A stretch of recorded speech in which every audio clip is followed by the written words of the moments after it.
హత్యలు చేయిస్తా ఉన్నాడు, కుట్రలు చేయిస్తా ఉన్నాడు, శవ రాజకీయాలు చేయిస్తా ఉన్నాడు.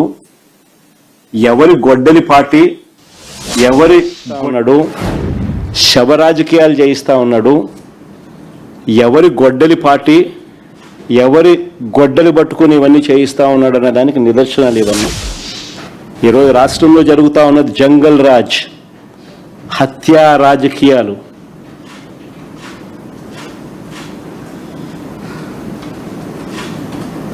చంద్రబాబు నాయుడు గారు ఆధ్వర్యంలో జరిగిస్తా ఉన్న దారుణమైన పాలన ఇది. నేను అడుగుతా ఉన్నా ఇదే చంద్రబాబు నాయుడు గారిని, ఎప్పుడు ఏ ఇన్సిడెంట్ జరిగినా కూడా, ఎప్పుడు చంద్రబాబు నాయుడు గారు ఇబ్బందికర పరిస్థితుల్లోకి పోయే పరిస్థితి ఎప్పుడు వచ్చినా కూడా వెంటనే టాపిక్ డైవర్ట్ చేసేందుకు ఆయనతో పాటు ఆయన మంత్రులు ప్రజలకు ఈ వర్షన్ పోకూడదు, ప్రజలకు ఈ వివరాలు తెలియకూడదు అని డైవర్ట్ చేసే కార్యక్రమంలో భాగంగా అడ్డగోలుగా ఒక టాపిక్ తీసుకొస్తారు,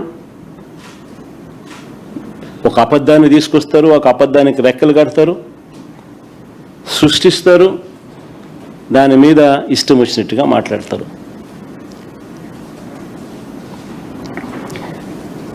అసలు ఇంకొక విస్తుగొలిపే విషయం ఇంకొకటి కూడా. ఈ మధ్య కాలంలోనే మొన్న ఈనాడులో ఫ్రంట్ పేజ్లో చూసిన జోగి రమేష్ ఫోటో. నాకు ఆశ్చర్యం అనిపించింది. అసలు 89 మంది సాక్షులు అంట విచారించింది, సంథింగ్ లైక్ దట్. అసలు మా పార్టీకి చెందిన మనిషి జోగి రమేష్, మంత్రి, మేము ప్రతిపక్షంలో ఉన్నాం. చంద్రబాబు నాయుడు గారి ప్రభుత్వం ఇప్పుడు అధికారంలో ఉంది. అలాంటిది చంద్రబాబు నాయుడు గారి హయాంలో కల్తీ మద్యం చేస్తూ చేసే వాళ్లకు పోలీసులకు మధ్య లావాదేవీలలో తేడా వచ్చి ఈ విషయం బయటకు వచ్చింది. చంద్రబాబు నాయుడు గారు ముఖ్యమంత్రి, ఆయన హయాంలో జరుగుతూ ఉన్న కల్తీ మద్యం ఫ్యాక్టరీలు, ఆయన ప్రభుత్వం వచ్చి 1.5 సంవత్సరం తర్వాత బయటపడ్డ ఈ విషయాలు. తంబళ్ళపల్లెలో చంద్రబాబు నాయుడు గారి తరపున పోటీ చేసిన వ్యక్తి, టీడీపీకి పోటీ చేసిన వ్యక్తి జయచంద్రారెడ్డి, ఆయన ఆధ్వర్యంలో ఆయన సన్నిహితులు, ఆయన పిఏలు, వీళ్ళందరి ఆధ్వర్యంలో కల్తీ మద్యం తయారు చేస్తూ పోలీసులు రేడ్ చేస్తే దొరికినారు. చేసింది ఉన్నది చంద్రబాబు ముఖ్యమంత్రి హయాము, చేసినది చంద్రబాబు నాయుడు గారి పార్టీకి కంటెస్ట్ చేసిన ఎమ్మెల్యే క్యాండిడేట్. కానీ కేసేమో మా జోగి రమేష్, విజయవాడ, మచిలీపట్నం, విజయవాడ ఇబ్రాహీంపట్నం, జోగి రమేష్, ఈయన మీద కేసు.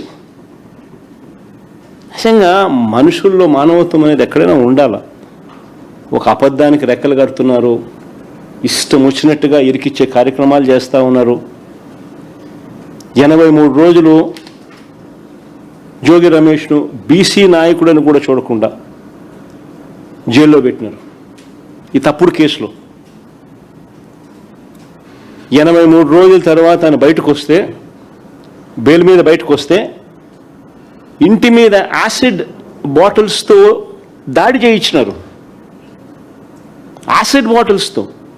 నేను ఆ ఇంటికి కూడా పోయి యాసిడ్ బాటిల్స్తో జరిగిన దాడిలో ఇండ్లు ఏ రకంగా కాలింది, యాసిడ్ మరకలతో సహా చూపించిన.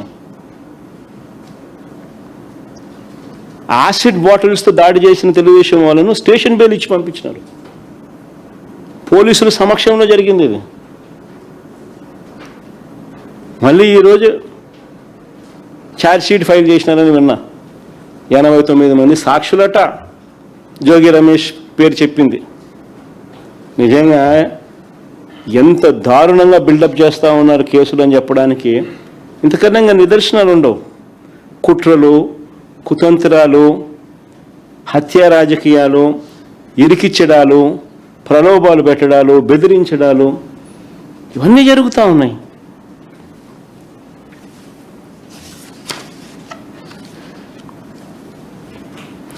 ఈరోజు నిజంగా రాష్ట్రంలో ఏం జరుగుతూ ఉందో తెలుసా? ప్రతి 5 బాటిళ్లకు ఒక కల్తీ బాటిల్ అమ్ముతూ ఉన్నారు. రాష్ట్రానికి రావాల్సిన ఆదాయం పెరగడంలా.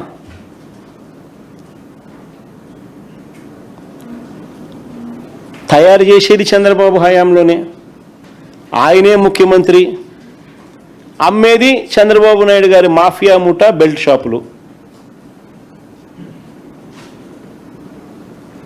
పోలీసులు బెల్ట్ షాపులు నడుపుతున్నారని తెలుసు, ఎంఆర్పీ రేటు కన్నా ఎక్కువ రేటుకి అమ్ముతున్నారని తెలుసు, అక్కడ ప్రతి 5 బాటిల్లో ఒకటి కల్తీ బాటిల్ ఉందని తెలుసు, అయినా పోలీసులు బెల్ట్ షాపులు జోలికి పోరు, ఆ వైపు కన్నెత్తి చూడరు.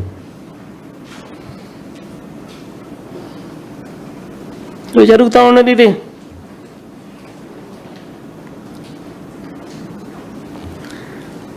ఇంకొక ఇన్సిడెంట్, గుంటూరు జిల్లా పొన్నూరు నియోజకవర్గం. ఇది నిజంగా చాలా దారుణమైన ఘటన. ఇంకొకటి ఈ మధ్యకాలంలో మన కళ్ళు ఎదుటే జరుగుతూ ఉంది. భావి సమాజం మొత్తం దీన్నంతా కూడా నిజంగా ఖండించాల్సిన అవసరం ఉన్న అంశం. పొన్నూరు నియోజకవర్గంలో మామిళ్ళపల్లెలో కాపు సామాజిక వర్గానికి చెందిన 5 చిన్న రైతులు తాము పండించిన పంటకు, మొక్కజొన్న పంటకు రేటు లేదని ఎంఎస్పి చూస్తే 2400, కొనేవాడు చూస్తే 1600, 1400 రేటుకు కొనేదాన్ని అడుగుతున్నాడు. రేటు లేక వాళ్ళ గోడౌన్లో, చిన్న గోడౌను, అదే సైజు కూడా, గోడౌన్ సైజు కూడా ఎవరైనా చూస్తే ఆశ్చర్యపోతారు, చిన్నది. ఆ 5 మంది రైతులు వాళ్ళ ఊర్లో, అది వాళ్ళ ఊర్లోనే, వాళ్ళ గోడౌన్లో వాళ్ళు పెట్టుకున్నారు రేట్ లేక. అది మా అంబటి మురళి ఇంటి పక్కన, అలాగే ఆయన్ని అదే ఊరు, ఆయన కాపు సామాజిక వర్గమే. దీనిలో తప్పు ఎక్కడ జరిగిందనే అనేదానికి అవకాశమే లేదు ఎక్కడ. అక్కడ స్థానిక ఎమ్మెల్యే చంద్రబాబు నాయుడు గారు పోలీసులను పంపుతారు, గోడౌన్ మీద రేడ్ చేయిస్తారు, ఆ గోడౌన్ మురళీదని చెప్పి అబాండాలు, అబద్ధాలు చెప్తారు. ఆ గోడౌన్లో చివరికి వైఎస్ఆర్సీపీ జెండాలు కూడా ఇల్లే తీసుకొని పోతారు. అవి కూడా వీడియోలో దొరుకుతాయి. ఇల్లే వైఎస్ఆర్సీపీకి సంబంధించిన కండువాలు, ఇటువంటి జెండాలు ఇల్లే పెడతా ఉన్నారు.